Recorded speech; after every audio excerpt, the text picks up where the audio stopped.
Good evening and welcome. We are almost ready between Lisa and I for Musky Monday, week 18. No kidding, week 18. Unbelievable if you stick with something. This week, Hedrik Wachelka and a show that I didn't know what to call. There's so many possibilities. We settled on Canada's greatest urban musky angler. And it's true. He is. He is. Um, Throwing big pieces of rubber off the rock wall in front of the Thames River doesn't make you a great urban muskie fisherman. It might catch you a ton of giant muskies, but Hedrik has hunted for this year when he catches his first muskie downtown. It will be 7 decades of catching muskies in downtown Ottawa, and I'll ask him. He's a meticulous log keeper for all these years. Has he caught 1,000 muskies off the shore in downtown? Pretty much all off the shore in downtown Ottawa. So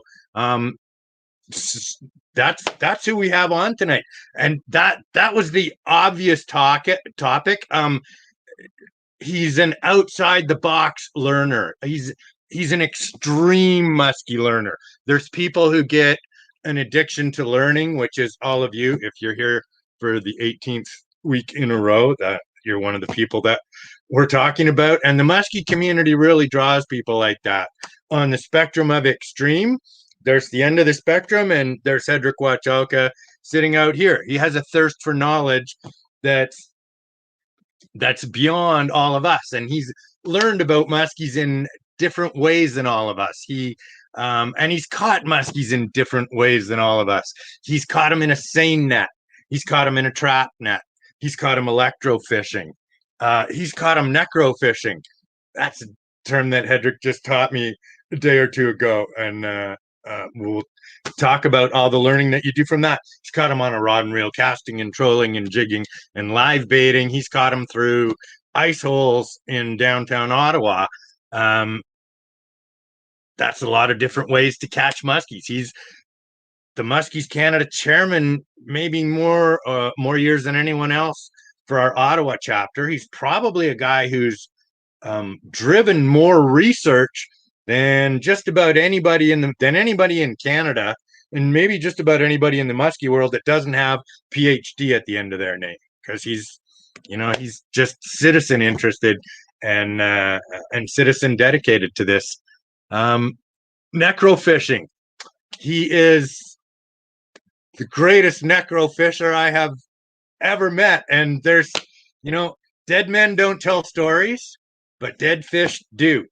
And lots of stories, if you can think about what you can learn from going through a dead fish, and in this case, a dead muskie. And so we're going to go through all of the incredible learning that can be done through necro fishing, and we're going to do it in downtown Ottawa as well.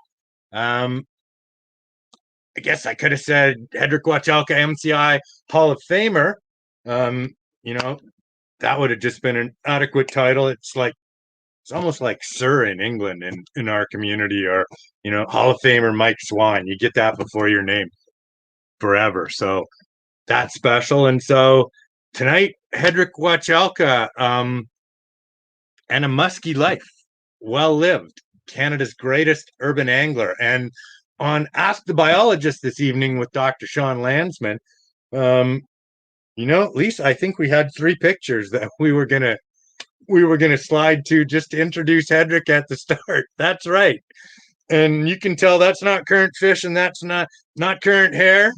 Oh, that's some good hair and a good outfit too on the shore, right in front of the RA Center in downtown Ottawa. And then this is Hedrik in the modern day, and urban fishing. If you don't do it, it doesn't matter. That is a perfect muskie in that picture. That is as perfect as any 50-inch fish that you will ever catch. That is a naturally reproduced urban tiger muskie in the middle of downtown Ottawa on the Rideau. And look at the handling. There is not a broken fin not a mark on that fish, a tribute to Hedrik and his handling abilities. And we're going to talk about that, because that's a big part of being an urban angler and having the privilege of catching something that's as beautiful as this. That I just saw that picture for the first time earlier today. That is so amazing. And with Ask the Biologist tonight, well, the whole show is Ask the Biologist, because you can send your questions in for Sean all show long. Excuse me. Sean and Hedrik go back a long way. Project Noble Beast from beginning to end. Hedrik was the impetus behind that. I think that's fair to say. Fishing Lake of the Woods, fishing all over Eastern Ontario. So they have a great history, and then all kinds of research that they've done together. So Sean's just going to join us in the conversation, the show, and send your questions in. All the way through is Ask the Biologist tonight. Thank yous. Get him out of the way early because we talk too much, as you know. Thank you. Questions and answers. Keep them coming more than ever tonight. Thanks to the team. Mike Spratt had a picture of, we had a 100 bait day where we made over 100 baits in the backyard, distanced by 40 feet this past weekend. And thanks for all your efforts, Mike. Lisa, producer extraordinaire, guide extraordinaire, in the scenes on the back. How you doing, Lisa, today? Not sure if you're coming out. All right. Did you think of anything witty? Anything you wanted to drop? No. Oh, no. I'm just sorry for screwing up the intro. You know what? Nobody knows that if we don't tell them, they don't know. So we'll back that up when we put this on later. Nobody will know that we missed anything.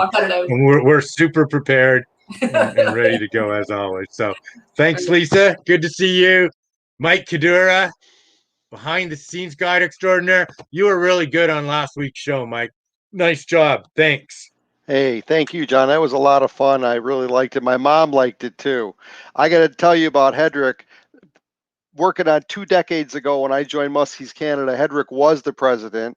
And I remember what an unassuming guy, but I just felt like I should be sitting at a table with him and asking this guy questions, because he really did know a lot even back then, and he had been around for a long time. It was very impressive when I first met him. I'm glad he's on the show tonight. Everybody's in for a real treat.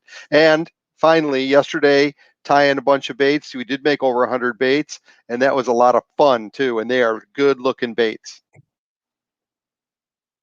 Absolutely, Mike. Thanks, man. A pleasure as always. Shimano, 100 years, big part of our musky world. Andre Lalonde, Marine, best boat guy I've ever had. Crestliner boats, Mercury motors, Suick, Sail, Chaos, Muskies Canada, sport, fishing, and research. We love that so much at Musky Factory Baits. We give $2 from every bait that we sell directly to research through Muskies Canada. We got a project on the go right now behind the scenes. I look forward to telling you about it. I can't yet, but I think we have an 8-week project line on that one. And then we'll look for another project this fall. So thanks for all your help in that. The Musky Symposium, again, just, I don't know what the total was. If somebody wants to put that up on here, still blowing away. 27K last time I looked, maybe even 30 at this point. What a great thing. All of the content from that event is on our Musky Factory YouTube channel. The Ask the Biologist segment on here, so fantastic, so much learning for all of us every week. You get Stephen, you get Sean, you get Jordana Bergman on there, and Mike Parker acting like a biologist and telling really great stories about the telemetry on Claire on the Musky Factory YouTube channel. If you haven't subscribed to that, please do. That would help us out. And if you have subscribed to it, tell your friends how amazing it is and ask them to subscribe to it. So appreciate all your attention on that. Coming up on the Musky Monday seminar series next week, a lot of buzz about this. A lot of buzz from me about this and from everybody else too. Doug Wagner. Doug Wagner was on the Musky Symposium. You can go see him on the Musky Factory YouTube channel too. There's enough plugs. He gave probably the best seminar, the best technical seminar I have seen, the best use your fish finder seminar. That guy is so good. Doug Wagner here next week live on the 17th. So bring your questions and go to a different world. He's an amazing fisherman. Can't wait to have that conversation. May 24th, spring and early season tactics, opening day tactics. They come in less than 2 weeks after the 24th. So we'll hook you up with the information you need to be successful in your first week of the season. Bring your questions. May 31st, best of learning from the Musky Monday seminar series. That'll be episode 21. So we're going to have Mike Kadura, Mike Spratt, Lisa, and Sean, I think, and myself, and we're all going to pick 2 segments that taught us something and that we liked, the one that we just liked the best, and one that was a real pivotal learning moment for us. And so that's how we're going to wrap up our 21 episodes of the Musky Monday seminar series before we get to the fishing season. So without further ado, the man of the hour, and 2 men of the hour in this case, Hedrik Wachelka, Canada's best urban musky angler of all time, and Dr. Sean Landsman. Welcome, guys. How you doing? Good. Glad to be here. Like to talk muskies anytime. Well, I'm gonna start you out by making you talk walleyes. So did you go walleye fishing today?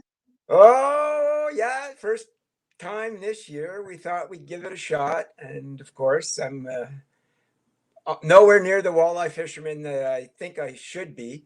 I catch about as many walleye as I do muskie when I go out. So it was one measly 14-incher this morning, and a couple of pike and a few wayward smallmouth bass and some perch, and that was it. Wow, that sounds like a fantastic day. And where were you? Where were you fishing? We were fishing on the Clyde River in Lanark County. Started trying to go for a more untapped walleye population, but it's probably not a really good solid population. So anyways, it was such a nice, calm, beautiful day, flat water, sunshine, warm temperatures. And like 3 or 4 species there. That's what fishing is all about. Well, for multi-species, that was kind of fine. But we were really hoping to get a few walleye. And anyways, we'll switch locales next time we try for sure. Wow. And you love to explore new water, new techniques, continually, right? Yeah, no, I get bored easy. So I have to, when we start talking about shoreline angling and we get into it, you'll see that my approach to these things is usually to cover water as opposed to, kind of stay in one spot kind of thing and saturate the area forever and hope fish comes by once in a while. So anyways, yeah. Run and gun from a shore with a bike and 2 feet instead of the run and gun in the boat. It's the same tactic. It's just urban tactics, right? Yeah. So we use vehicles. Like when we start talking about the urban fishery in Ottawa, I got involved with it is because, in essence, I lived very close to Dow's Lake. As a kid, we lived about 2 blocks away, so it was nothing for us to go over to the lake and fish the lake and the canal and where Carleton University was. That was just all sort of abandoned farmland. It was nothing to go over there and fish the Rideau from Hawks Back, through to Smythe Road and further, and that was all part of just growing up. I have memories of fishing for muskie like in 1958, 59 with my father and his buddies. And in those days, they would have these wooden dinghies made out of plywood with oars. They didn't have motors or anything like that. And, they would, we'd get in, the three of us would get in, and they would oar out to the edge of the weeds. And the tackle back then was pretty rudimentary. One guy, he was the more advanced guy. He used a big bamboo pole. It must have weighed about 20 pounds, about 12 feet long. It was like thick. And they just basically put hand line, which was the other alternative technique, was to have a hand line, which is sort of a green nylon line as thick as rope. And you would put a bobber and a hook, and whatever you caught would be your live bait. And you would basically take it, throw it out, and tie it down to something.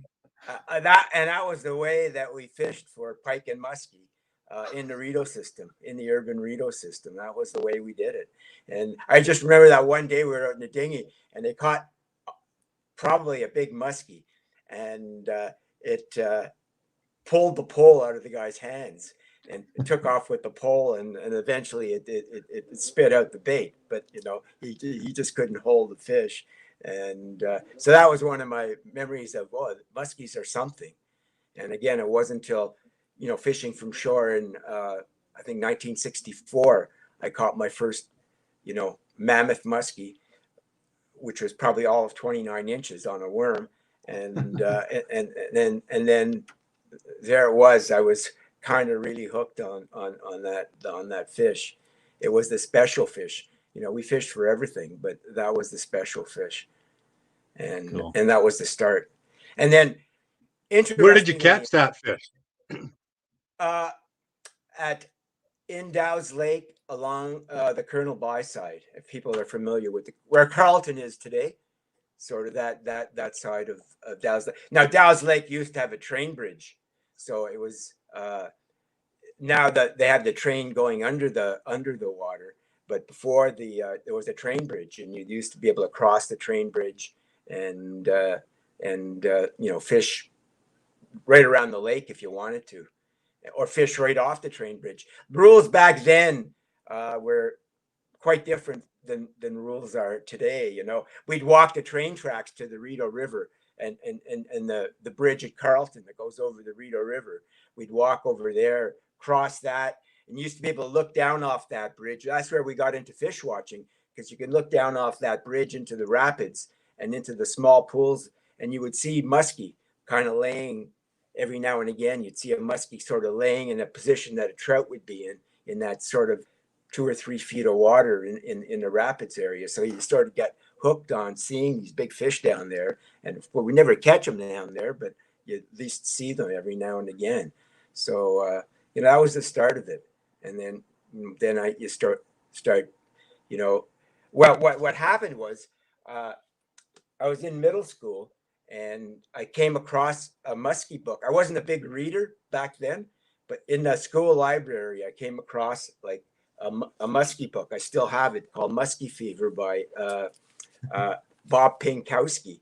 It was published in 1961, and it became my first sort of Bible at the time. And this was probably 1964 again that I borrowed it from the school library and never returned it. And and I caught the musky fever, and that was the start of it. And because I was fortunate enough to live so close to the urban area, eventually, when I did get married and buy a house, that was one of the things that we looked for. We made a list of things we wanted in a house, and the number one priority for me was I wanted to be within 5 minutes of either the river or the canal, so I'd be able to just go out there anytime. And I managed to accomplish that. And I worked as a systems analyst for Revenue Canada. I worked in 3 different offices, and I was fortunate. And we have probably half a dozen offices around the city. And I was fortunate enough to work at the Heron Road office, which was right beside the river. And we worked in the MacArthur Road office as well, which again was right beside the Rideau River. And we also worked in Hull at the Fontaine building, which was right beside the Ottawa River. So I could look out the window and see the waters all the time. So And go it fish sort on of your lunch became, break. yeah. And at lunch breaks, I would take out my buddies and we would go to the different bridges, look down and in the water. Like at Vanier, we went on the Montreal Road Bridge and we did see the odd muskie, down in the water, like in behind a rock pillar or something like that. So that got me into that fish watching thing too, because we were always going out looking for things, and my friends would come along, and we'd all take our lunchtime walk, but it was always by the water. Got to see fish spawning. Sometime we lucked into seeing pike spawning and all that kind of stuff. This is what a day of fishing with Hedrik on the boat is, just full of story after story. There's like never a dull moment. It is tons of fun. So anyways, essentially, the whole river complex in the downtown Ottawa sort of became like something you can access in 5 or 10 minutes, as opposed to like driving. In Ottawa, we're pretty fortunate, and we do have riverine systems that have the Ottawa River is a pretty magnificent fishery. The St. Lawrence is not too far away. We have the Rideau, and unfortunately, it doesn't get us. The Musky don't get as far as Kingston, but certainly through the lower Rideau, mostly the urban part, we have Musky there as well. So, you didn't have to actually drive very far. And for me, because I was so close to the urban area, that's where I really got addicted, and the whole thing sort of started flowing from there. And then eventually what happens when you're in an urban environment is like how much change has occurred, say from 1959, when you started first going and seeing what all these waters were like, to what they are now. You can see the great changes that have gone on, and that woke up the conservationist part in me, because I started seeing declines in the habitat, and you start worrying about, well, I'm going to lose my fishery because they're going to do something that's going to change things, and so then you want to get involved, and it wasn't until about 1988, 89 that we got a branch of Muskies Canada open up in Ottawa, and that was a great opportunity to sort of ease the worries by starting to initiate actions of one sort or another. Like a lot of our urban fisheries waters have been filled in.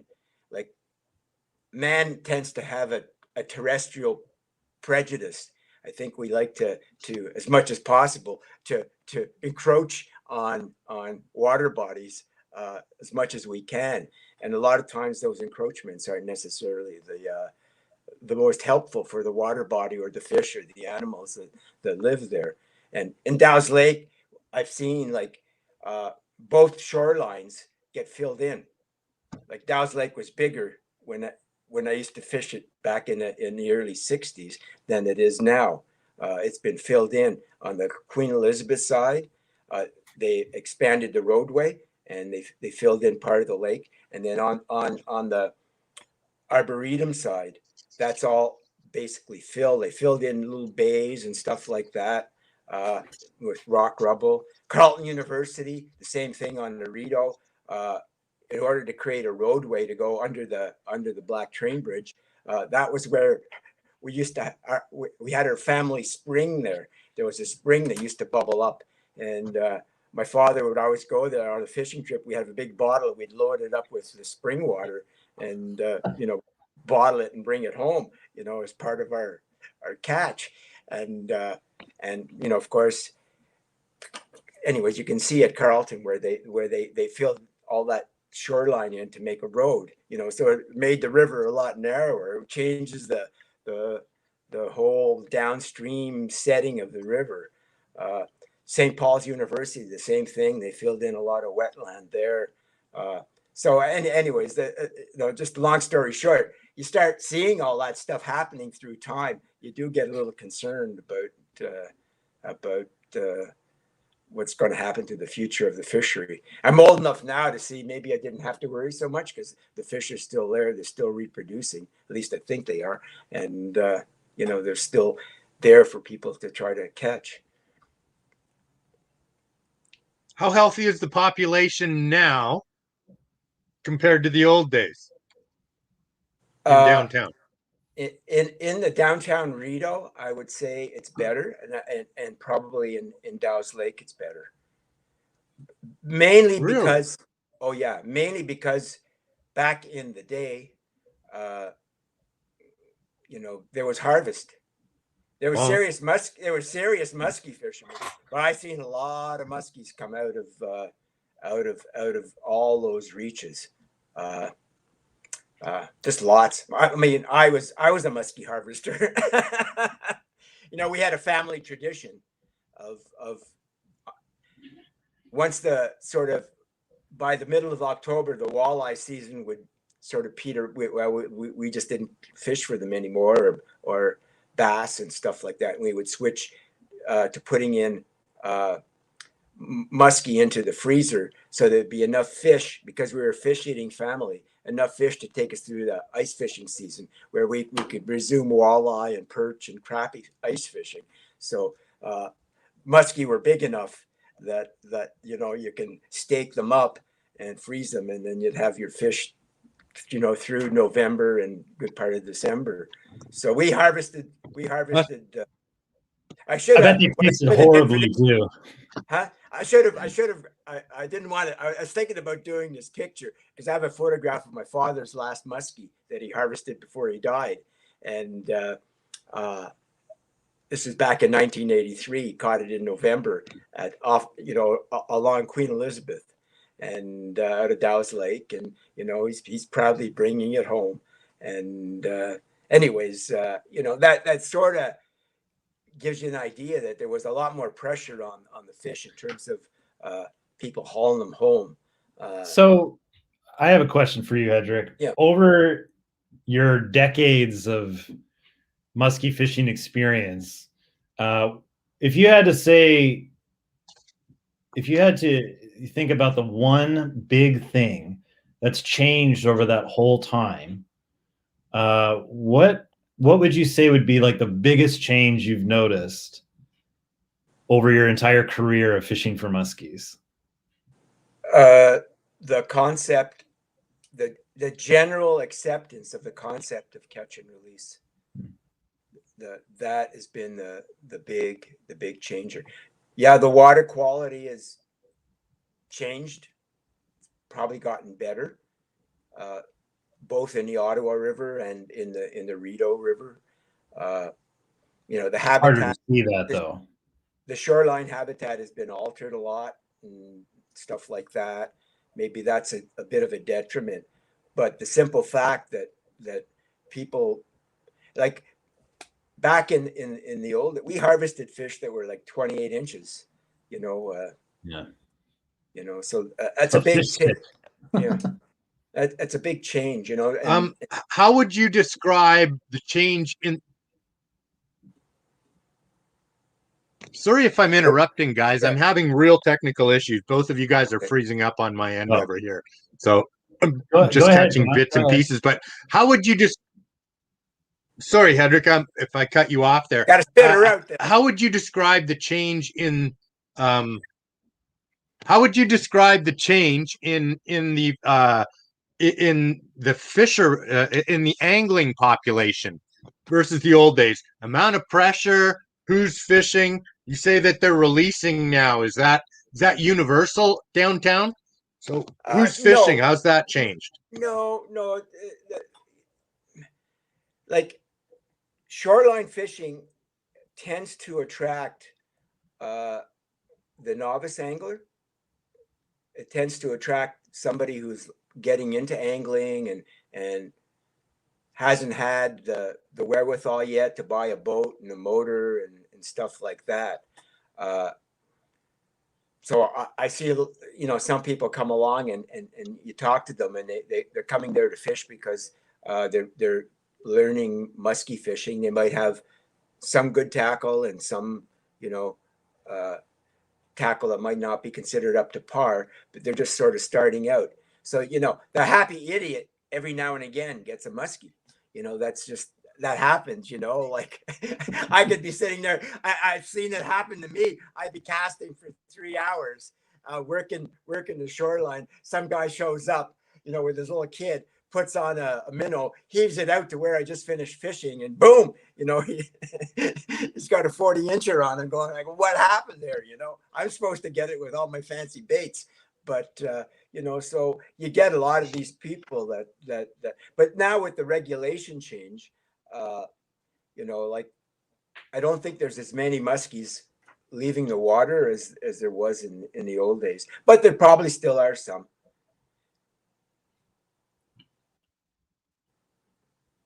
Anyways, well, John's kind of freezing out a bit. Yeah. Well, anyways, getting just back to my story there about the fishing in the urban area. There's about, one of the things when you're fishing is you have land that's accessible. So I calculated around the fishable waters of the canal system and the fishable waters of the river system. There's about over 30 kilometers of shoreline if you add both sides, because both sides are public land on the canal system and on the river system. So that's a lot of shoreline. And So I've caught muskies, say from shore, from Hog's Back all the way down to almost Rideau Falls to the Minto bridges there, you know, before external affairs. And I've caught them pretty much all points in between. So that's about 7 kilometers, maybe 8 kilometers of water, and it's fishable on both sides. So that's a lot of shoreline to cover. And when you think about Dow's Lake, you go from Hartwell Locks, you know, pretty much, you know, I've caught muskies pretty much to Pretoria Bridge, and then I know through one of Dr. Cook's studies with the telemetry, muskies are even going as far as the National Arts Center and back. So I mean, they're through that whole length, and so yeah, anyways, Luke has a good question there. When you were younger, Hedrik, were there a lot of guides, especially in this area, that people could have access to fishing, you know, specifically for muskies? Not. I don't remember there being guides in my frame of reference in the downtown Rideau. There were, you know, eventually, you know, into the 80s and 90s, which is a long time ago. To me, it's doesn't seem like it's a long time ago, but yeah, there was people were guiding on the long reach part of the Rideau mostly. Mm-hmm. And but back in those days, guides were really frowned upon. Now we almost look at guides as being heroes, because most guides promote catch and release, and it's good for their business. But back in those days, we viewed guides as essentially commercial fishermen, because they were out there and most of the fish were coming back. And, you know, you've seen it on the St. Lawrence a lot. When back in those days, we'd go back and you'd go down to the St. Lawrence in the 80s, and they would come, the guides would come in, and, you know, you'd have the muskies tacked up, you know, on the wharves, you know, because they're trying to get business, and there wasn't no internet and all that kind of stuff. Your best thing was an old photograph, you know, of somebody holding up some muskie. So it reminds me of like scenes I'd see at the harbors around Chicago with the charter captains going out with coming back with a haul of salmon, you know, and all the clients get to the wharf, and they've got the boat name above the wooden board with the hooks, and they got all, you know, the 5-guy crew they've got on the boat have a 5-man limit of salmon.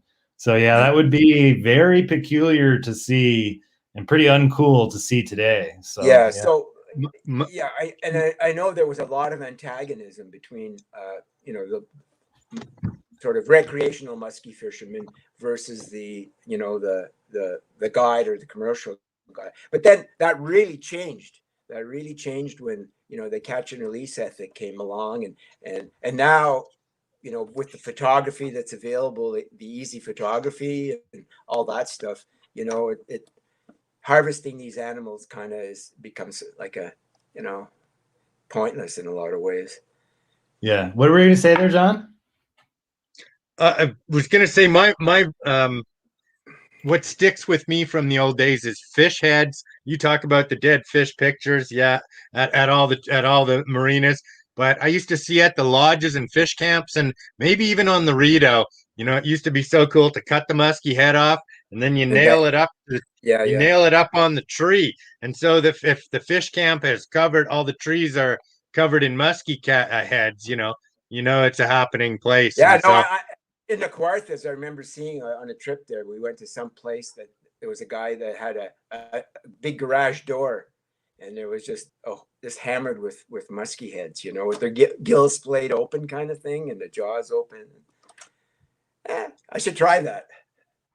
Yeah, well, and speaking of home decor. Speaking of preserving musky heads, Yes. Hedrik. Yeah. What a good segue that was. And that's hard to get a segue into preserving musky heads. So they just used to nail them on the wall in the old days. You've actually preserved some of the muskies that you found in the downtown core. You have a technique. You turn them almost into table art. I know a couple people that have them, and they're pretty cool. And we put them out on the trade show tables at the Muskies Canada booth, and holy mackerel, everybody stops to have a look at it. Yeah, it tends to attract people. Yeah, and that I only started to do that fairly recently. And I mean that gets into that whole necro fishing and blah blah blah. I don't know if you want to start talking about it now or finish off. We'll get there. We'll get there in a bit. I have a picture. Hedrik texted me. I'm trying to find it on my phone here, see if I can share it on the computer. But Hedrik, just the other day we went down. I think it was last week when I was talking to her 2 weeks ago about Hedrik getting right into the guts of a dead 46-inch muskie, and he cut the head off and then he put it in the woods to let the bugs and stuff deflesh it, and he sent me a picture of it in the woods. So I'm trying to find it in my phone here so I can share it. Let me see. I got it here. I'll see if I can share it with well, that's what you have to do. And what frustrates me the most is I've had like one really nice skull stolen. Like, so you have to really hide them in pretty good spots. Here, Lisa, put up my screen if you can. There it is. Yeah, I see it. So what I do is I try to elevate it off the ground, and then try to. Now this is surrounded by shrubby trees, so nobody could see it. And then I just put some branches on it and splayed the mouth open with a stick and put some newspaper in the back, and hopefully no one will actually see it and steal it. But I realized I had one little issue with it, that it, like I said, like dead muskies like that really stink to high heaven. And like what I got away from, it's within about 20 feet of a road. And when I got to the edge of the road, I realized I can still smell that fish, that fish head. Anyways, that's part of the problem of the city. Sean, I went back to check up on that head. And it's gone? It was gone. And no! I said, Oh no! I started to walk around the area, sniffing, and I walked around and walked around and walked around, and I finally smelled dead muskie, and I was able to find it in the grass. Some Oh animal, my God. some animal came Sniffing by around for it. and moved the head. I'm assuming, and so I retrieved the head and I put it in another tree, but higher up, so it's sort of 6 feet off the ground, and hopefully that'll do the trick. But I hate it when somebody steals my dead musky head, man. I'm envisioning you going around. Yeah, well, in the forest. You'd be surprised how many dead muskie I've come across going down the. I like to bicycle a lot down the pathways along the Rideau. They're on both sides of the Rideau, and then you're bicycling along and you smell you stop and you go, work your way to the shoreline. Sometimes it's just a big dead carp, but sometimes it's a muskie. So yeah. Now that's a fish that has a story. I had a good game plan, and I had an outline of where this show was going to go earlier, and then I said to Sean, "We'll just kind of grow it out organically." So, all right. First of all, maybe before you tell the really great stories and learning about this fish, tell us how you got into collecting dead fish and why you do this and what we can learn from it as anglers. Well, okay, so the science in it. So what happened was we formed the Musky Canada chapter, and of course, everybody in the chapter at that time, we had a small number, maybe 15 guys, and we really wanted to get the regulations changed with respect to muskie. We thought that 34, 36-inch limit that was there on the Rideau and the Ottawa River just wasn't adequate. And this was before there was a muskie management plan in the OMNRF or anything like that, which was formulated later. But it's probably formulated because we started to give them a hard time. So what we wanted to do was get the muskie length increased as much as we could on the Rideau and as much as we could on the Ottawa. And so the MNR said, well, we have no science. Where's the clethrum? And, the clethrum is the pelvic bone of the muskie. It sort of has age rings on it, more or less. And it gives you an accurate idea of how much muskie is growing and the length of time that it'll take for the muskie to get to its ultimate size. So essentially, we had to start coming up. We weren't going to go about 12 muskie on the head to get clethra bones. And so we started to, and at that time we were seeing dead fish here and there. But we would just do what everybody does. You just say, oh, there's a dead muskie, and you keep on going. And so I decided I started stopping I did this on the Ottawa, Upper Ottawa, Lower Ottawa, Dow's Lake, Long Reach, wherever we came across a dead muskie. It was me that was doing most of it. People would call me, hey, I got a dead muskie down here.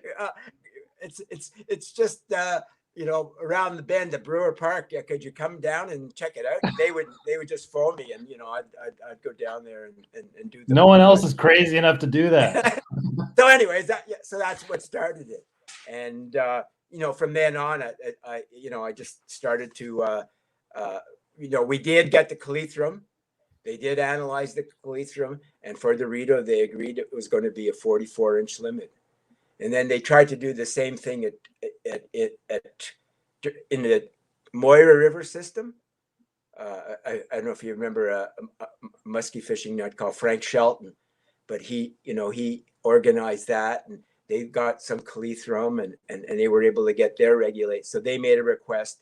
Then when we got enough clethrum for the Ottawa, we made another written submission to the MNR, and then they went, we can't do this, let's do a muskie management plan for all of Ontario. So that's when we got the 54 on the Ottawa. They maintained the 44 on the Rideau, and Georgian Bay got changed, the St. Lawrence got changed, and all the waters in between got changed. The old saying, "The squeaky wheel gets the grease," comes to mind when you tell that story. Yeah. So, in essence, it was 4 regulation changes, but I kind of liked it. I like this necro fishing stuff. I got to pose for, I had a real big fish on the Moira system that I found dead, and I got a picture of it, and it was so good looking that I could pawn it off as a a live fish. I mean, there's no way you can tell. You have to believe it. It's back in those days, you just take a snapshot with your little Kodak camera, and hey. So that's necro fishing. Like you go out there and I go out there and actually look for dead fish. Most people just come across them by accident, but I kind of always scan the water. And I'll tell you an interesting story on the Ottawa. We were out one day. This is back in the mid 90s, and we seen two herring gulls on top of something white, very much like what's in the picture. There was like a white curved shape. There was 2 gulls pecking away, and I said, "Well, let's go over and take a look."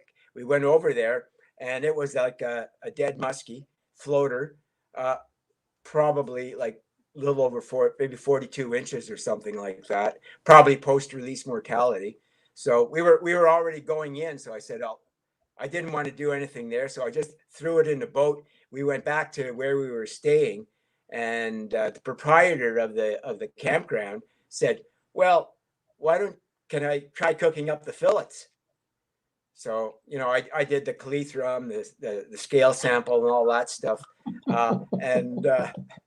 So I filleted the muskie, and he took it in and cooked it up. And it's probably the last muskie I ate, but it was really quite good. So it was freshly dead, I guess. Well, I mean, yeah, a couple weeks old. It wasn't a day old or anything like that, but it was probably it was still quite edible. Anyways, have that with a side of roadkill raccoon, and that's like a complete meal right there. Yeah. Too funny. That's one of the ones that you got this spring. You said something a few moments ago, Hedrik. You talked about you looked at a fish and it was angler mortality. You thought, how many fish can you pick up? I mean, obviously in the spring it's different, but how many fish can you pick up during the season and say, this fish is a handling mortality, an angling mortality? A lot. I would say probably, when you look Sean and I worked on one last year on the canal, almost in the same spot. It was a smaller fish. Can't remember how big that one was. Mid-30s. 36. Mid-30s. Yeah, something like that. Yeah, and you can tell it had, slits in its jaw where there was a hook. So I always look. I always check the whole jaw and the mouth area. Check the gill area as well to see if there's a physical injury there of one sort or another. So I would say most of the ones you see in summer are angling related one way or the other. I've got the odd sick one, like and they're you kind of notice it because they're usually emaciated. The fish will have a regular size musky head, but the body will be very emaciated. And I've gutted those, and you kind of open them up sometimes, and you'll see, the internal organs all kind of degraded. Yeah, they look degraded, and the color is wrong. So they're obviously suffering from something. But most of them, I would still say most of them are angling. So that question that we just had up, Lisa, can you flash that again from Jamie? That was just, what do you think is the cause of these dead fish? And so Yeah, it's just it comes down Yeah. to angler Not all of handling. them though, right? Like No, we yeah, before yeah, before we started the program, we were talking about winter kill. yeah. So So yeah, this winter might kill. be a decent time to Winter kill. segue into that. Yeah. Yeah, winter Yeah, I kill think fish we're talking now about fish that you're finding in the during summer. the Oh, musky during the summer. season, Yeah. Yeah, just in the summer. And so, yeah, for Hedrik to say, and I'll say that too on the Ottawa, because I when we see a floating muskie, we go over with my guests and we look to see, and if you can see that it was an angler caused injury, I really want to point that, I want to point that out, and you want to see, does the fish have disease? Was it emaciated? There's a whole bunch of different information there. We're lucky that we've never had red spot, but a lot of my American guests, that's a disease that comes into a lot of American waters periodically. And so, there's a lot of different reasons for fish to die. But I'll go with you and say that the number one cause that the fish that I see during the season is bad handling. yeah. So like It's just it. shoreline angling, if you don't do it properly, and have an actual like a lot of people, and I was telling you, a lot of shoreline anglers are newish to the game, and like I've come across guys that don't even have pliers or cutters or stuff like that. They're just fishing like they would be fishing for smallmouth bass, and then they hook a muskie, and I've seen guys, their way of releasing a muskie was just to reel up the muskie, get its head out of the water, and just start yanking and hoping the lure pops out, because they're kind of frightened to handle the fish. They don't have the tools, they don't want to come up with red hands. And so you see a lot of that, like places like the area on the river, say behind Carleton University or Strathcona Park, Hog's Back. There's a lot of rocks on a shoreline. You see guys haul out their muskie, put them on the rock, and the muskie, of course, is doing its that reflex tail whacking, and the fish really whack up their sides, and all that potentially can lead to a fatality. So yeah, it's something that I don't know what the solution is. Anybody can buy a license, and now with the way tackle is developed, we don't have those hand lines anymore. I mean, we all have pretty good finesse tackle. And what I've seen lately is, especially with the advent of braided lines, is you see people before, when you had a spinning rod, it was really hard to throw a big lure with 8-pound test mono. Eventually that lure breaks off and you realize you can't really be doing that with you have to get appropriate tackle to throw those big lures. But now I'm seeing guys with spinning rods, they just put 60-pound on their spinning reel, and they're throwing out their suic or their big bucktail or whatever it is they're tossing, and that allows anybody to in essence fish for muskie without having the requisite release skills to sort of handle the fish, or at least a plan in place if you yeah, do have to get one. So like when I short fish, I've developed, like, one of the things I do when I go short fishing, I always bring 2 outfits. I've learned long ago that if you bring one outfit and you get a bad backlash or something breaks, you got to go home.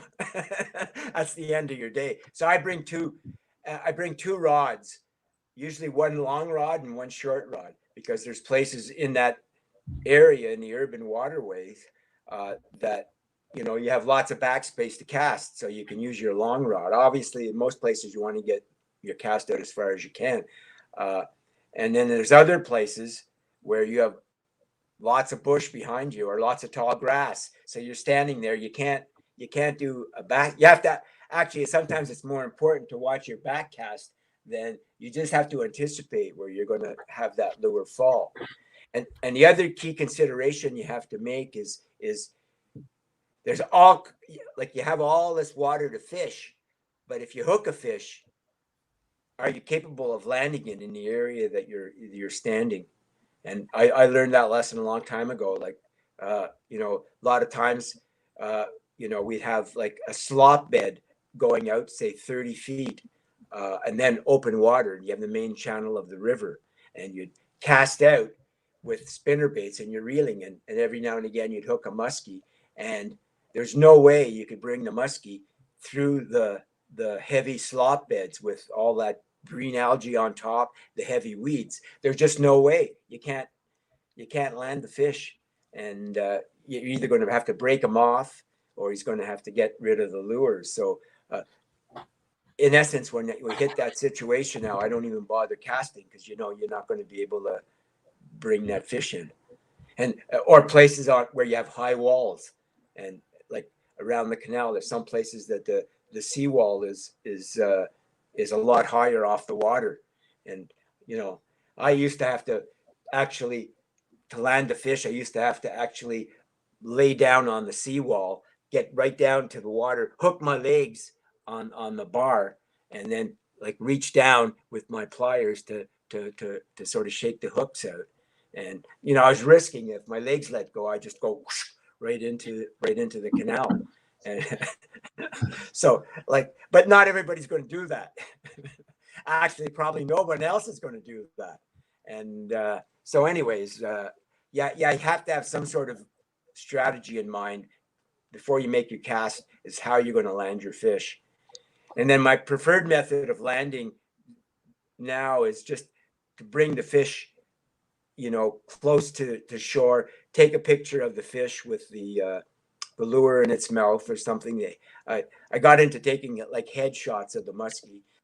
Those are really great, because you know, a head of a 30-incher looks as good as a head of a 40-incher, looks as good as a head of a 46-incher, you know, as far as I'm concerned, with the lure in its mouth. And yeah, and then, Lisa, you've got a series of 4 pictures there with lures in mouth, and so this is yeah, those are just, again, just pictures of muskie that, like, again, a lot of case, like in this one, you can see the rocks along the shore, so you just sort of bring him through, and you're not he's not going to flap on dry land. You're going to just, you know, either cut the hook or flip the hook, depending on how it's hooked, and you know, let the fish swim away, give him a pat in the back, and away it goes. To me, those pictures speak 1,000 words about handling, because you know, you talked about the people with bad handling in the downtown core, and I handled fish badly. I killed fish. It's part of the learning process For sure. for all of us, and we're all new at some point. But you know, the learning curve, the knowledge is out there. You know, the learning curve for muskie hopefully is short. You know, because of Muskies Canada, because of the people at Sail. You know, Phil and Graham, I keep plugging them. You know, they're just massive urban downtown fishermen, and Ottawa is probably the greatest urban fishing place in the world. There's muskies in every body of water that you can go and walk along in downtown.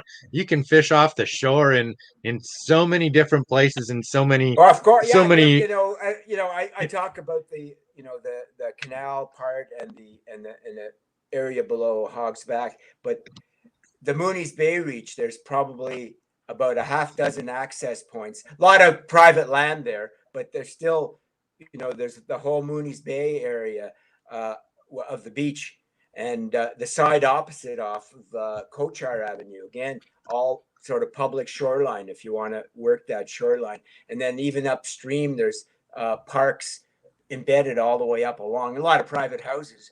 Echo Lands is sort of that reach.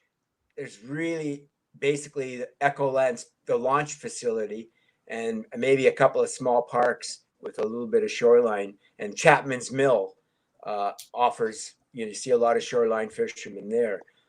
So like you could theoretically, find shore fishing spots all the way through there. I'm not shore fished the Ottawa too much, but I have actually shore fished it. I've on the lower Ottawa, we used to fish the Ottawa locks.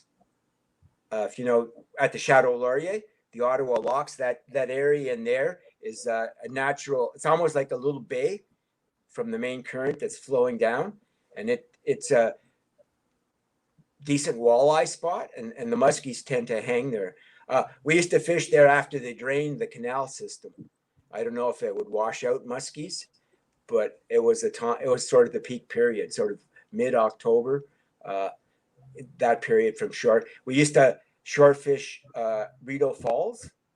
You'd have to scale down and fish the base of the rocks. There was guys in the Ottawa chapter that swore by that. They would fish that area there. That was an access point. And I've also, the last spot I short fished on the Ottawa was at the filtration plant. I can't remember the island, Lemieux Island filtration plant, just near Bayview Avenue. Yeah. It's a big peninsula, a big current break, and it's again public land, and you can fish in that area. The water is about 12 feet deep with weeds and stuff like that. That area is not prime musky water. It's a lot of running water, a lot of smallmouth bass, but still there's the odd muskie there. So yeah, you can short. We used to short fish when we were young. My first Ottawa River muskie I caught short fishing off of Blair Road when they opened the sewage filtration plant. My friend, his dad worked at the filtration plant, and he would bring us along for his work day, and we would grab our rods and go down to the river just where the discharge pipes were. And after we did our tour of the facilities there, it's a pretty neat operation. But anyways, we would get down there and, we'd hack around, catch eels back in those days, lots of eels, perch, catfish. And in those days, this was, again, sort of 1967, 68. We were, back then, our tackle, we can cast spoons and net spinners. So we would cast spoons and net spinners. And, you get the odd really nice pike, maybe a 30-inch pike. So, that was a huge fish for us. But one day, caught a perch and on a worm and bringing it in, and something big grabbed it. And off it went, and this was in the evening. And lo and behold, by the time we wrestled it into it was a very clay-like shoreline, so you're up to your shins in mud. There's this really big muskie, probably, at the time, probably maybe a 45-incher, but to us it looked ginormous. And anyways, by the time it got to shore, we sort of grabbed it, and the fish sort of went berserk, and the line broke, and off it. We didn't have a leader or anything like that, and off it went. So that was my first Ottawa River muskie. So I was really tickled pink. And you know what? I was so stupid at the time that I never thought of, well, there's good muskie around here. Maybe I should start fishing this more seriously. And it wasn't really till the late 80s that we started to fish the lower Ottawa with any kind of seriousness for muskie. And anyways, that's my story. I'm sticking with it. Jason Michaud just had a good question up a moment ago. Sean, is there ever a time where you'd consider leaving a hook in the throat of a muskie? I would say that if you have to evaluate the situation carefully. If you think that getting that hook out of the fish is going to cause more damage than possibly leaving it there, then I'd say just leave it. If you think that there is a reasonable way that you could get that hook out without, causing massive bleeding or really having to reef on it and tear a big chunk of the flesh out or something, then you maybe give it a shot. Otherwise, if it's like down, really close to the esophagus and it's like buried in that's really thick flesh down there, it's buried there, you may end up doing a lot more damage trying to remove the hook. I know there's been studies that have basically looked at whether you cut the line or leave a hook in a deeply hooked fish. If you try and yank a hook out versus cutting the line, you end up doing more damage to the fish than if you had just left it in the fish. So I would say that you just have to look very carefully at what's going on, where is the hook positioned, and make that call. Yeah, I at the last fisheries management zone meeting, Dr. Cook brought up. Yeah, that's what I was thinking of. Yeah. Yeah, he brought up an issue about not using hook disgorgers or whatever. I think he and his boys were doing a project on the big Rideau. He and his sons, where they were looking at all of what the cut line survived, and the ones that people actually worked the hook out eventually died. They bled out later. Yeah. John's showing that hook out there. What is it called? It's a Baker hook out. It's a tool that we got this year when Pete Mena started talking about keep them wet, the keep them wet movement, releasing more fish in the water, not taking them out for a picture. We got this as a grab-on tool to release fish in the water. But when you're talking about a big fish with a hook way down its throat, if it's a treble hook and it's on another bait, you got to get to that. This is going to help you get that. Yeah, I'm going to have to pick one of those up, I think, for sure. This one's got a little bit rubbed off. Noah Clark's name on it. Noah said put his name on that this week. So I'll have that when you come by to make sure that my beverage supply doesn't have any expiry dates on it, Noah. It'll be there for you this year, baby. I wanted to go back to that picture, the great big fish that Hedrik was holding, the dead one, and that's by Dow's Lake. There's a couple of comments to make off of that. I think on the pictures of the fish in the water with the hooks stuck in them, I want to just point out to people, I didn't finish this thought, but the urban fish population is more fragile than any of the other muskie populations around here. And it's because the people that are catching them on the shore, and so your handling of those fish, bringing them up on the rocks, it's not a good thing to do to a muskie. That fish can easily thrash, concuss itself, swim away. You have post-catch mortality. If you love that fishery, we all go through the learning of handling fish and how to handle fish. And when Hedrik tells you about learning where he is to know that he can handle a fish and release it there, those are things that he learned over a lot of years. But this urban population needs more care and attention, and you need to take better care of it because it is that much more fragile. And so this fish right here, a 50-inch fish, is the fish of a lifetime for any muskie angler for their whole life. A lot of my American guests that come here, a lot of them were looking for their first 150, that fish of a lifetime. This is Dow's Lake in the middle of Ottawa. And that's a 51.5-inch fish. And that fish is, I think, 10 years old. That photo is 9 or 10 years ago. And it was in the spring after winter kill, condition called winter kill that occurred in Dow's Lake. Now, winter kill is basically what I'll get the biologist to give a sentence or two in a moment, and Hedrik as well. But winter kill happened in Dow's Lake in this year, and it killed hundreds of fish, in a place that doesn't have a huge muskie population. I believe there were 13 dead muskies, and 2 of them were over 50 inches. 2 fish of a lifetime swimming in Dow's Lake in the middle of downtown Ottawa, including that spectacular 51.5-inch fish. So, Sean, what is winter kill? When does it happen? Why? When we think about winter kill, we have to remember we have to keep in mind two things. How is oxygen made? And how is oxygen consumed in the water?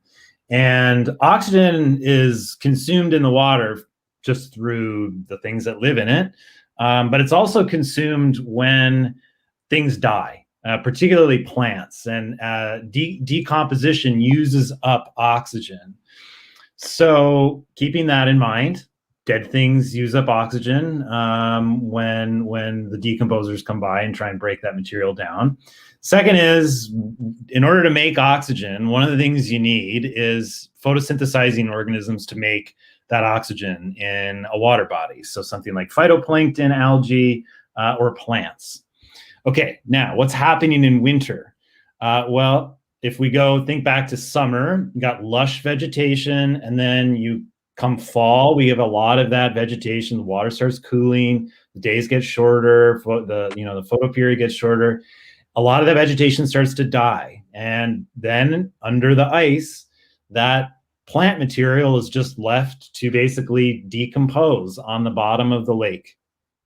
And as it's allowed to decompose for longer and longer and longer, you're using up more and more oxygen in the water.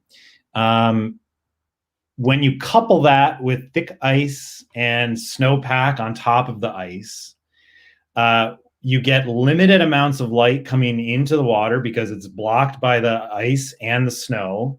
And if you don't have light getting in the water, then plants can't photosynthesize. And if you've got a particularly long winter, or even just a normal winter, okay, you can create conditions that promote rapid depletion of oxygen for, especially for an extended period of time.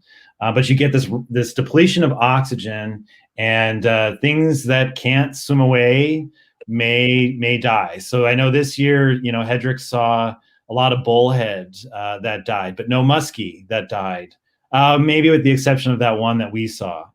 And so there's years where you have certain species that die that may be more confined to the bottom. Then there's other years where you get fish like muskies and pike, and part of that may occur as the ice is starting to recede and you start getting more mixing in water.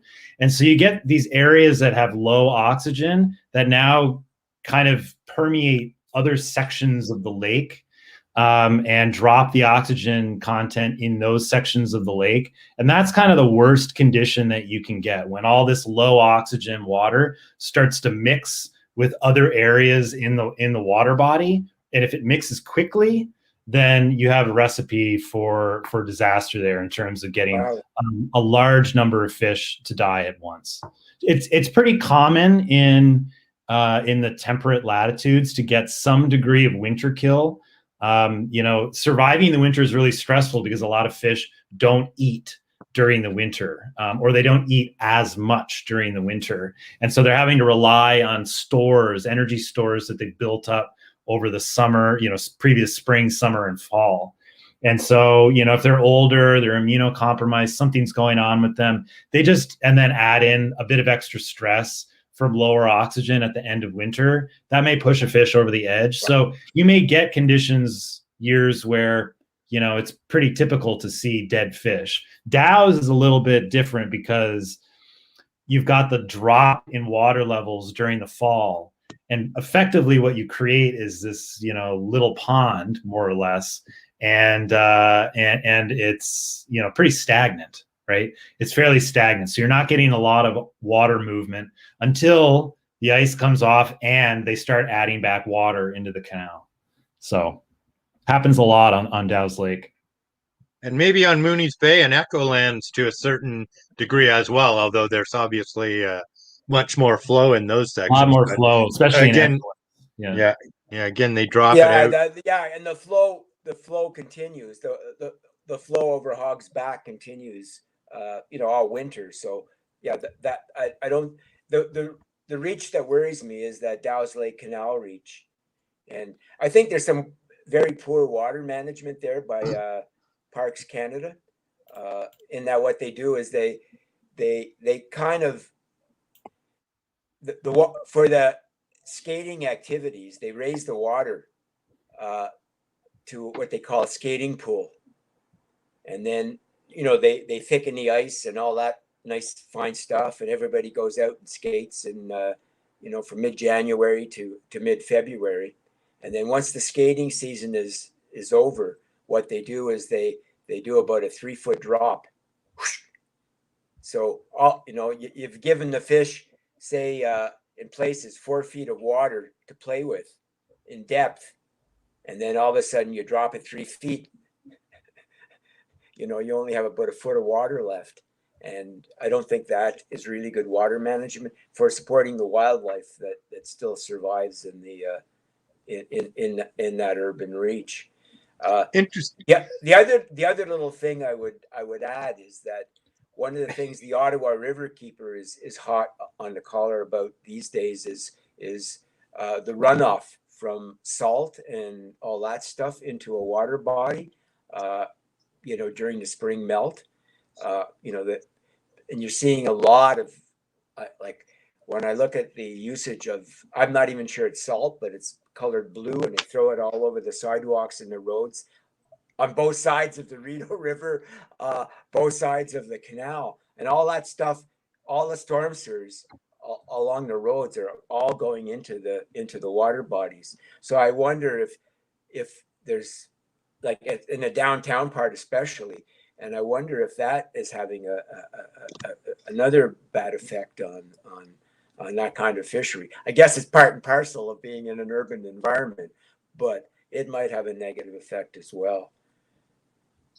Yeah, just to throw a shout out to the river keeper. They're really studying and pushing right now, especially on the Quebec side.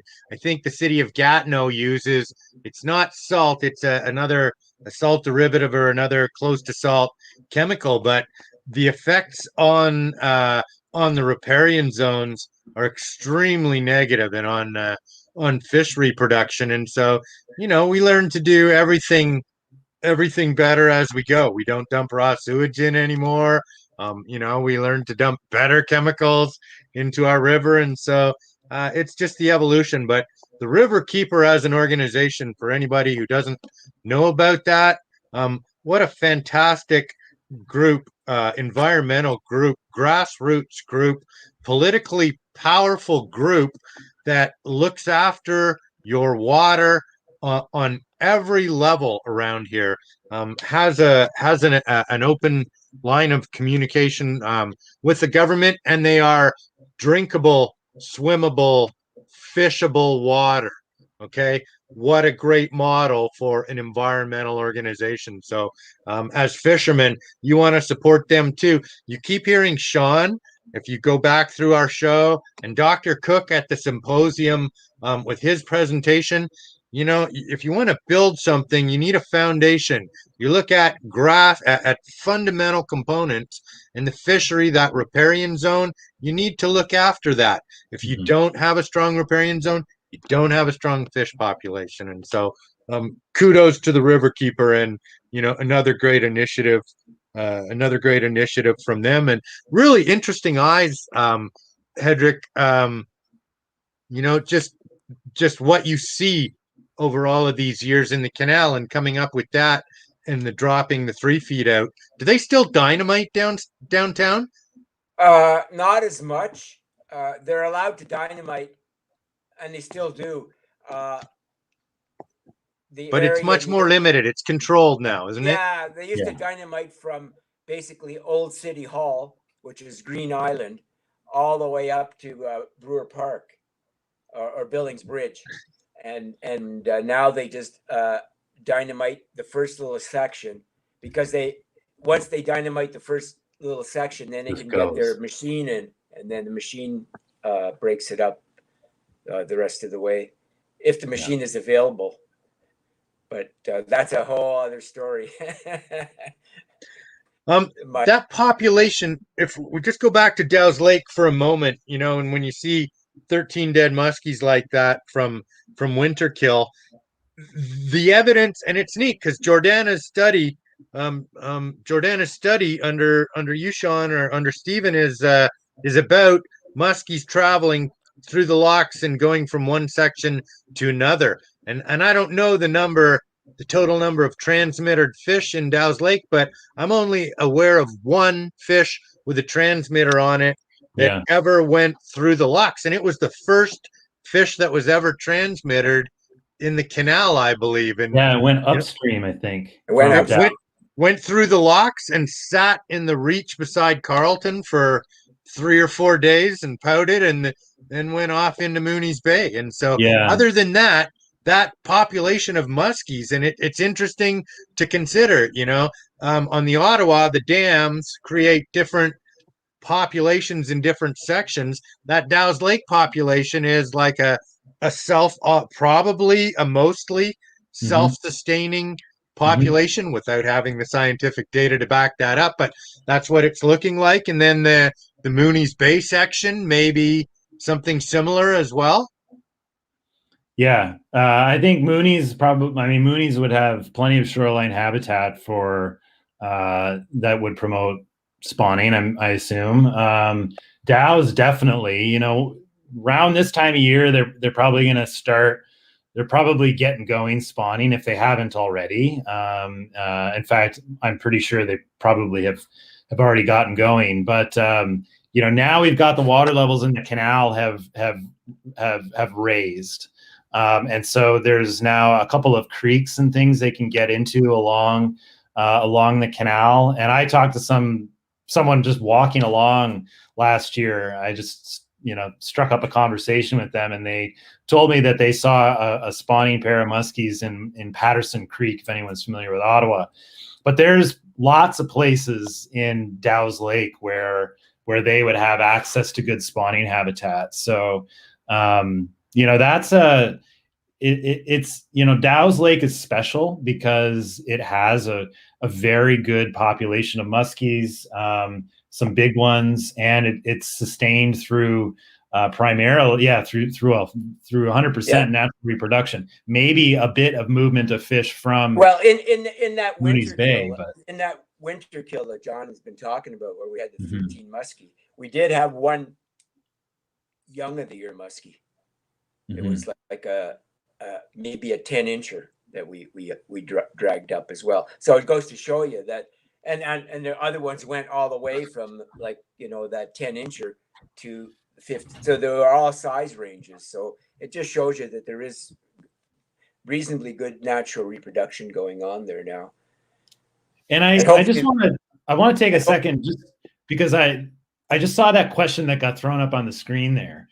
And I think one of the things that people can keep an eye out for, especially around the springtime, is one of the pieces of data that you can collect is take note. If you see muskies spawning, take note of where that is.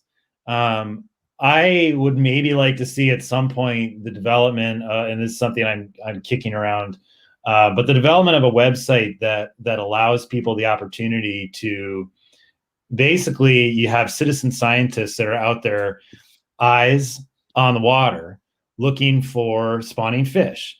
And you don't necessarily have to just go out, for days and days trying to find spawning fish. But if there's if you come across a spawning pair, there maybe at least would be a place you could go to, to log that observation. And anytime we see muskies spawning in a particular area, or at least paired up, would be at least an indication that there is maybe some good habitat there. That is, information that most biologists may not have, right? It's hard to be in every place at one time. So I would say if you are out and about, checking out, a body of water, and you come across a spawning pair of muskies, take note of that and let a biologist know. I'd say that would be one thing that the community could do, is be an extension of the biologists and scientists, and give them some information about potential spawning locations that they may not know about, right? And they can go back and check on in the future. I've been a river watcher as part of the River Keeper program for a number of years. done some water quality testing, and I watched the Riverkeeper program developed an app through a search process, but they built an app that allows river watchers, and there's a lot of them up and down the river, to take pictures and to write a report, submit a report on their phone, including a geotag and a time. Right. So, we should get the river watchers. There's a lot of them who are Hedrik Wachelka types who just go out and look, who just stare, because it's amazing what experienced eyes see, and when you actually look in the water and take the time, to have a good look around what you see. So, sounds like we should get them, on board to start maybe reporting that for us. And yeah, Burkett's question a minute ago, good question, Burkett. Burkett's one of the people behind the scenes. I was going to keep it a secret, but I'll let the cat out of the bag. We're working on a new app, because the Muskies Canada log program collects data to drive muskie management. And I'm old, but there's this new tool called an app that the kids are putting on their phones. Apparently everybody has one. And so we're working to put the logs, turn the Muskies Canada log program into an app. And so with an app these days, you can incorporate so much more data. So maybe anybody who's listening, what would you like to see on a Muskies Canada log data app?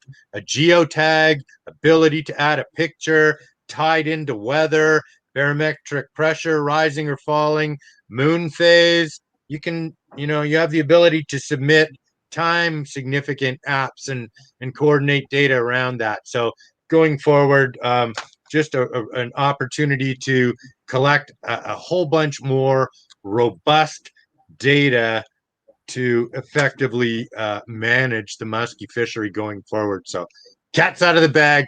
Thanks for the question, Burkett. I couldn't keep it in, but there's some neat people, Pierre Masson and Davin Heinbach, and Burkett's one of the people behind the scenes, not a Muskies Canada guy, just a huge muskie fan, who's supporting, and he's actually got Carlton involved in it. I'll tell you more about it later, Sean. Oh, yeah. Please do. I'm very curious about this. Yeah. Yeah. Wow. I look at the clock. I know, because I used to revel going out to the Legion in Bell's Corners in the 90s to hear Hedrik talk, because I knew I was going to get like 30 or 45 minutes of musky behavior stuff that I'd never heard before. I hadn't contemplated, or he pushed all the numbers in the Muskies Canada logs. And so I'm just going to say, one of the two best ideas I had for the Muskies Canada chapter for the last while were get Sean Landsman on there and ask the biologist. And then we just conscripted him and brought him here. And my other good idea is ask Hedrik Wachelka, because Hedrik is one of the most incredible muskie minds I've ever met. And it's through observation. It's through, as Dick Pearson says, time on the water. 7 decades of catching muskies. And so, for the Ottawa chapter or any chapter, one of the best things you could do is just bring Hedrik in and give him 10 minutes to talk about whatever he wants, just like we do with Sean. In fact, we should just do Sean and Hedrik for the meeting. There you go. That's a whole thing right there. We're close to our 90-minute ending. I know Brent Bocek kids me every week. He sits down and says, yeah, I can set 2 hours aside for the 90-minute Muskie Monday seminar program again. And I'll throw a shout out to Brent, because he sent a note today and said, say hi to Hedrik. He said, I fished the 1992 World Muskie Championships in Wisconsin with Team Canada and Hedrik back then. When we used to get together at the Muskies Canada Family Derby on Cameron Lake as well, going way back into the sort of early 90s, I think. And it was good times for sure.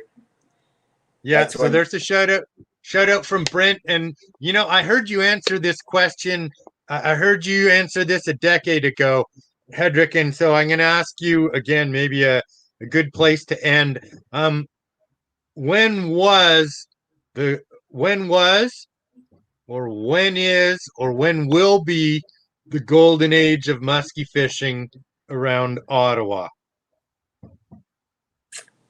Uh, you know, to me, the real golden age uh, of musky fishing on the Ottawa River was probably in the 1990s.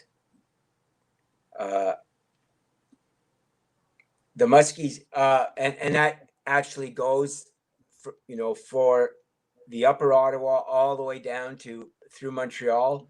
Lake of Two Mountains at that time, which is the Ottawa River, wasn't all that well known, and in the musky fishing world, and it just seemed like there was a lot of bigger muskies around, and they didn't seem to be all that hard to catch. And it seems to me the muskies have gotten a little thinner over time. Like the lower Ottawa River still produces a heavy fish, but some of the fish that we caught, say in 91 and 92, they just seemed like they were very, very stout, very well fed. I don't know maybe there's something has changed in the bait fish populations,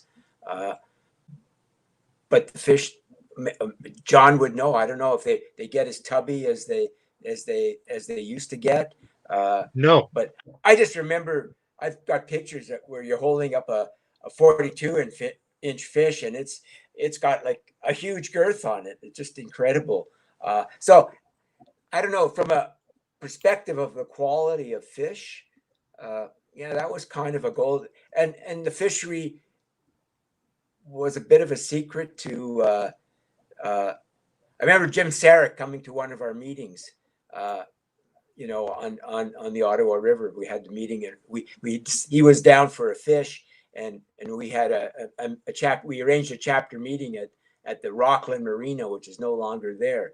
And we had a meeting, and he came in and chatted, and that's one of the things he was urging us not to blab to the world about the fishery, and great, he didn't promote it. And then eventually the word kind of snuck out. It was sort of interesting. I remember going to Helen and Rolly's muskie shop in Wisconsin, walking in and being amazed at all the lures in the shop and all that stuff, and then going to the counter, and they had one of these glass counters with photographs underneath it, and there was a couple with Michael Lazarus with big Ottawa River muskies, and I said, well, one of these days, the word will eventually get out on our waters. Same thing with Lake of Two Mountains. The guys from Montreal were coming up to fish around here.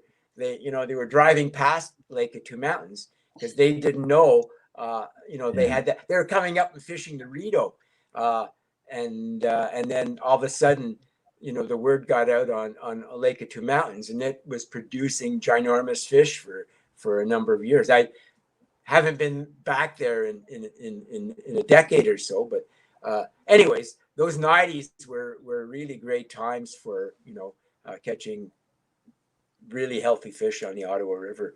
Does that mean that's a golden age? I don't know. It depends on how you define it. The fishing is still world class, so I mean, it's probably going to continue being, as long as we take care of the habitat, take care of the fish. I think that fishery will definitely survive and only get potentially better. Let's all hope so.